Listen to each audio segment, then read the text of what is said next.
Next, we have Andy Fidel, who's going to be moderating this panel. I'll let her introduce her other lovely panelists. But we're going to be talking about XR product placement and native advertising. Again, something that is a little scary for some people to talk about, but it's very necessary and important part of the of brands exploration into these spaces. So what does that mean in the metaverse? Could it replace digital advertising as a more organic means of connecting with the consumer? So Andy and lovely panelists, take it away. Hi, awesome. Thank you so much. Hi, everyone. So welcome to the WebXR Brand Summit hosted by the wonderful Sophia Mushasha with Julia Smithson. And I have to say, it's a really ambitious virtual summit on immersive marketing and advertisement. And so the day is just starting, but I know y'all have a full schedule ahead with a long list of XR thought leaders and innovators who will share their insights on the paradigm shift of advertising into the immersive medium. My name is Andy Fidel. Most of you know me as the Spatial Network Evangelist. I am so honored to be here as one of these summit moderators. So thank you for the generous invitation to moderate this following panel on XR product placement and native advertisement. So today you give a brief introduction, but I'm going to give one as well. We're going to dive deep into what product placement means in the metaverse, and could it replace digital advertising as a more organic means of connecting with the consumer? This will be an exploration of transposing the tried and true marketing methods from other media that we've learned from, such as movies, TV, print, digital publications, and into the metaverse. So essentially, what are the new opportunities offered by this media for generating brand awareness? And last little announcement I've been asked to make is to make sure to check out the WebXR Summit watch parties. It's on YouTube, Twitch, Frame, Engage, Altspace VR by Microsoft, VRland, and the wonderful Mozilla Hubs. And so here with me on this virtual digital stage, we've got Evan Gappelberg of Nextech AR Solutions. Evan, I learned from LinkedIn, founded Nextech AR in 2018 on the back of a napkin, of course, with spot-on ambition that AR was going to receive incredible growth. Nextech AR Solutions is the engine accelerating the growth of the metaverse. They're a leader in AR for e-commerce, advertisement, industrial manufacturing, and education. Its technology ranges from 3D AR experiences to holograms, making people and places ready for interactive 3D use. And most importantly, giving creators the essential tools they need to build out their digital AR visions in this metaverse. Secondly, we have Ashley Crowder of Ventana. Ashley, welcome. She's been working in mixed reality space for over a decade now, helping Fortune 1000 brands launch mixed reality applications to engage consumers and increase sales. That's really important. She's the co-founder and CEO of Ventana. Ventana is a SaaS platform that makes 3D e-commerce fast and easy at scale. Their patented algorithms allow brands to instantly use existing designs and publish 3D products across the web, social media, and so much more. So just like Vimeo and YouTube made it easy to share and embed video, Ventana makes it easy to share and embed 3D assets and AR. So that was my little introduction, but let's have our guests formally introduce themselves and current ambitions in the metaverse. And so I'm going to let Ashley kick us off. Thanks so much for that great introduction. So yeah, I'm Ashley. I'm the co-founder and CEO of Ventana. I've been working in the XR space for a long time, so super excited that metaverse is now a buzzword. I know it's controversial, but you know, rising water raises all ships. And you know, I'm most passionate about interoperability across different virtual worlds, because that is when the scale is what needs to happen for brands and companies to invest and really get value, right? So, you know, that's why we started Ventana and launched our software to try and make it easy for brands to take these existing manufacturing design files and actually deploy them everywhere they want, from Decentraland to Meta to Snap, you know, to your website, because the 3D content creation, I think, has been a big barrier to adoption. And so if people can use the same asset everywhere, it reduces the amount of cost and time to really create these amazing immersive experiences that can transcend different spaces. Thank you. And Ashley, totally agree that you do need interoperability. I started out as mentioned, pretty agnostic towards this world of AR. I just saw it as a multi-decade, multi-trillion-dollar mega trend that was forming on the horizon. And so when ARKit, AR Core was dropped in 2017, I decided to get in front of this mega trend in 2018 and did something quite unusual in the space because my background is Wall Street. I decided to take Nextech public, and so we went public in Q4 of 2018, and that was really, really early. And actually, Google came knocking on my door and said in 2019, "Wow, you guys are really early." And then Apple kind of came in and said the exact same thing. You guys really cool, but you realize it's really early. So 2019 was early. And so we've made a whole number of pivots from 2018 all the way to today. And we've landed very interestingly in what I believe is the highest growth segment of this new market, this metaverse, and that is 3D models for e-com, as mentioned, by Ashley, that to create content it has been the bottleneck, and so we are using AI, so computer vision and artificial intelligence to create 3D models at scale. We could take 2D product images that already exist on e-commerce sites and convert those into 3D models so people can shop and see the products in 3D on the web, but also through WebXR in their space, and it is exploding.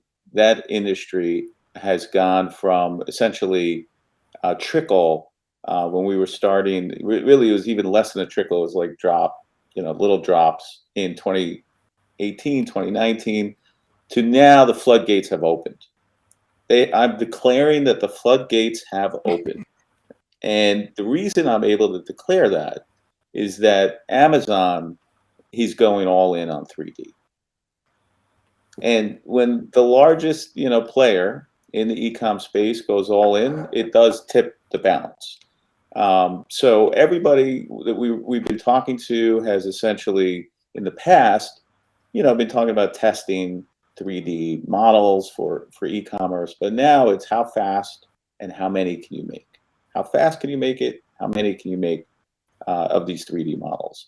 But 3D models to me is just the ticket to get into the metaverse. You need a 3D something to in order to actually experience the metaverse, right? A 3D human, 3D product. You need something in 3D, and so being agnostic, I ended up acquiring a bunch of companies that were making some early strides with 3D. And one of them was a company called ARway. And ARway was created by these teenagers. And I ended up acquiring their business. They were like 17-year-olds. And their idea was wayfinding. And so what we've done using augmented reality, so indoor wayfinding. So what we've done, back to this interoperability, is we've combined our metaverse ambitions with this wayfinding ambition and integrated the ability to have 3D models inside of an augmented reality wayfinding experience. And what that really creates is the metaverse, right? I mean, isn't that essentially it? It's the real world metaverse, though. It's not like VR headsets. And so, again, back to, starting off back of the napkin, didn't really know where we were going to end up, but just knew that there was this enormous opportunity. Now, what I'm seeing in the market is an enormous amount of interest and demand. When Meta went Meta, again, that did kind of change things for the industry in a positive way. Things have settled down. They went like that. everybody's selling their name as an NFT or what have you. That happened. That lasted a minute. Now it's kind of settled down. And I think from here on out, it's going to be quite interesting because the real players are still here. And, some of the others have dropped out or been acquired. But it's certainly a very interesting time for Nextech. And it's certainly a very interesting time for the industry. And I think 2023 is going to be that breakout year. God forbid they drop the glasses. Right? Apple drops glasses and the whole world kind of stops turning for a second. But yeah, so immersive advertising.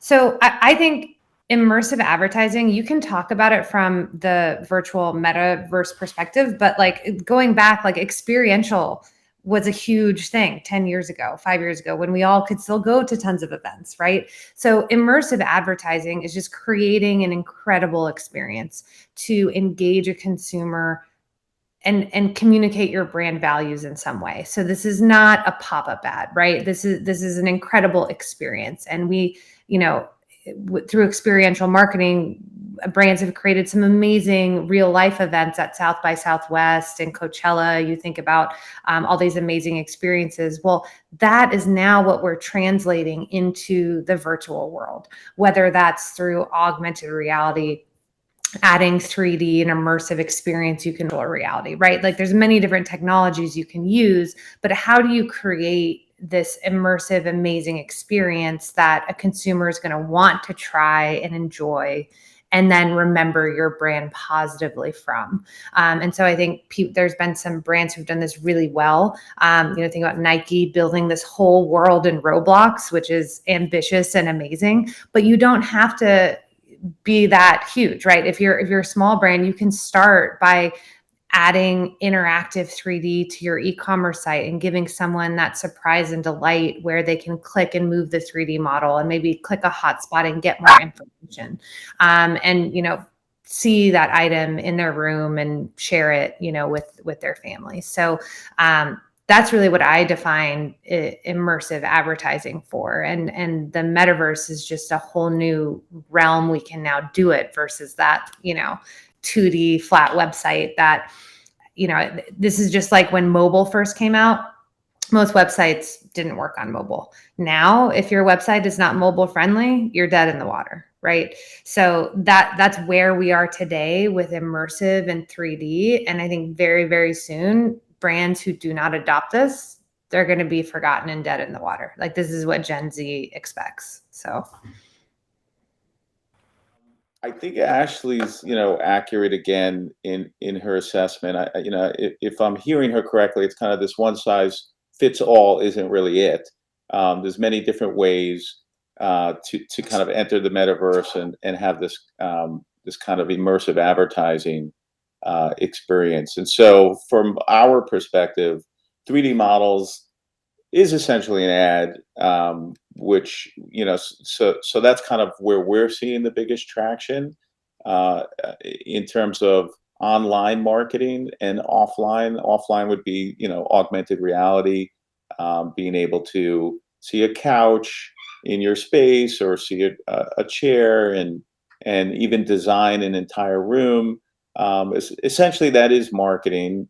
It's not maybe as exciting as going into a virtual world and having yourself kind of walk around and being surrounded 360 degrees. But again, that's more ambitious at this stage of the development of the metaverse, and it really is probably a decade-long development cycle. At this stage, ground zero is 3D models. It resonates with the consumer. It resonates with the users. They can easily experience a 3D model on their phone or on the web. They don't have to put on a pair of goggles. There's nothing special they have to do. They're doing the same thing that they've been doing for the last 20 years, which is shopping online. E-com, has really exploded. It's now a $5.5 trillion industry, and it's just kind of unstoppable. And so 3D models is a way to better market your product. And that's kind of, I think, the magic. And so we're seeing, and this is what the industry speaks to. Shopify uh, has declared the future of e-commerce is 3D, and they're seeing as much as a 250% higher conversion rate on products that are in 3D and AR.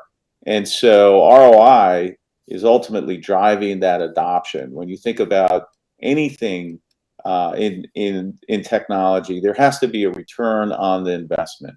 And so with 3D models for e-com, the return on investment is quite clear for e-com sites. And so they're doubling down. Initially, again, they were testing, lots of proof of concepts, hey, we'll try 25 models or 50 models.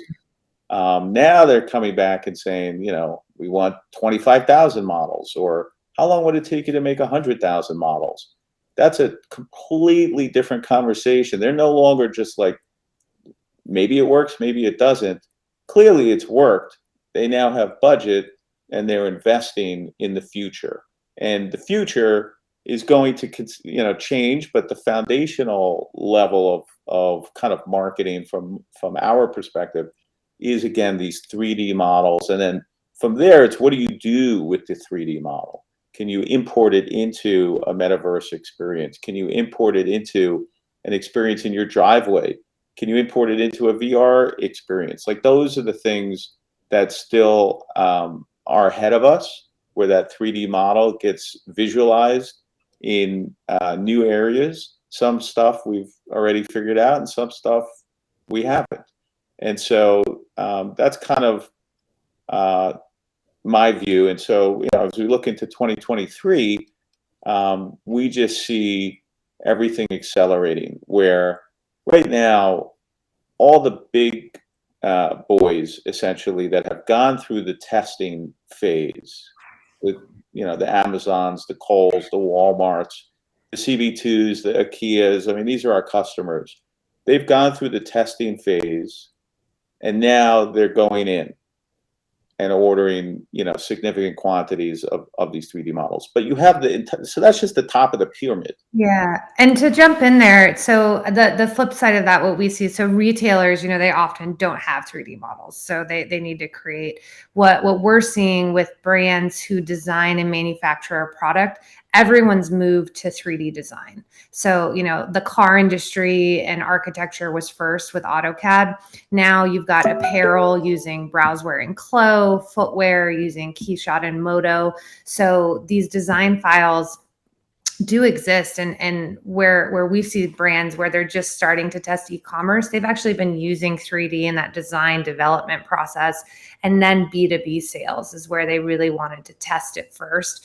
And it's been interesting because they've been able to fully replace physical samples with 3D. And I think, to your point, Evan, of like these incremental changes, right? Like, most companies aren't ready to jump full force and build a Nike Roblox world, right? But it's, okay, I can't even get samples from China right now. It's really expensive to still make these. Wow, I can replace it with a 3D model. This is saving me hundreds of thousands of dollars per season. Awesome. We're investing in adopting this. Oh, now I can use this 3D model to also be on my e-com site and double conversion rate and increase average cart size.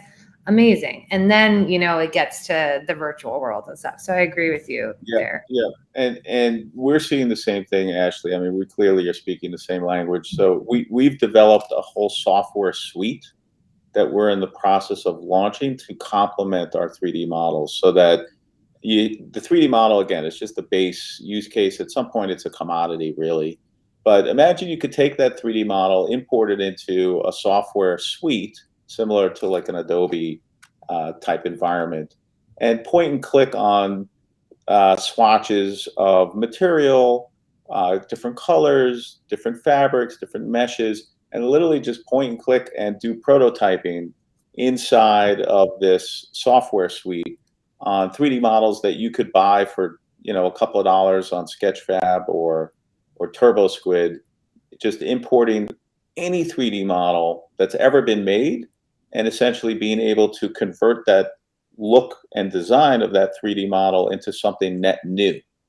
And you could do that on the fly and do it in a shared space. Like you said, someone could be in the factory in China, you could be in the US, and you're kind of co-designing, prototyping, and then ultimately it gets manufactured and it shows up in your warehouse. And so saves tons of cycles, money. You don't have to actually FedEx product through the mail, right? You could just prototype using this kind of software, so that there is this end-to-end kind of demand for 3D, from the factory side to manufacturers to people that are designing products, and then ultimately the consumer who's shopping for these products in 3D. And what we're trying to do is actually build that entire suite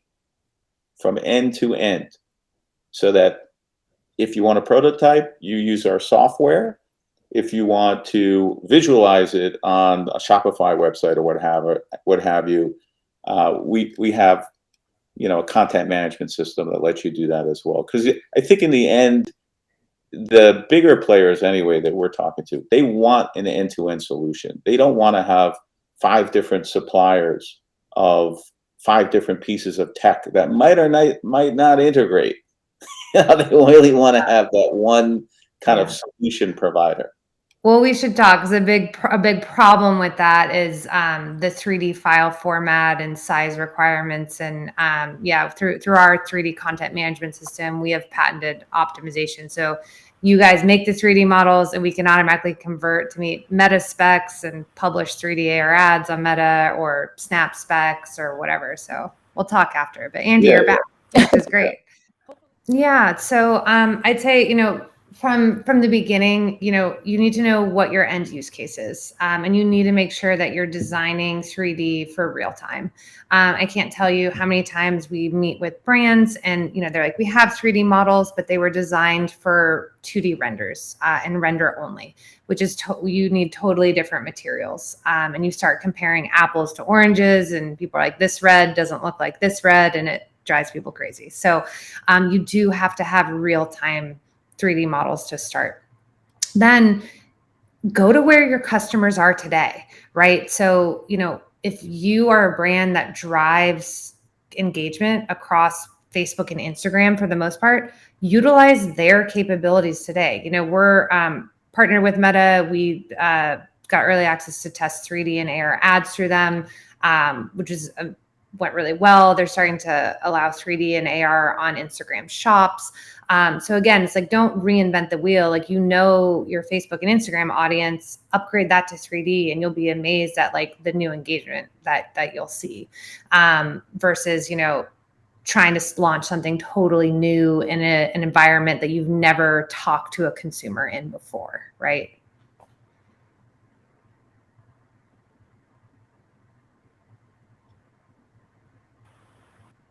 Go ahead, Evan, and if you also want to talk about maybe clickability.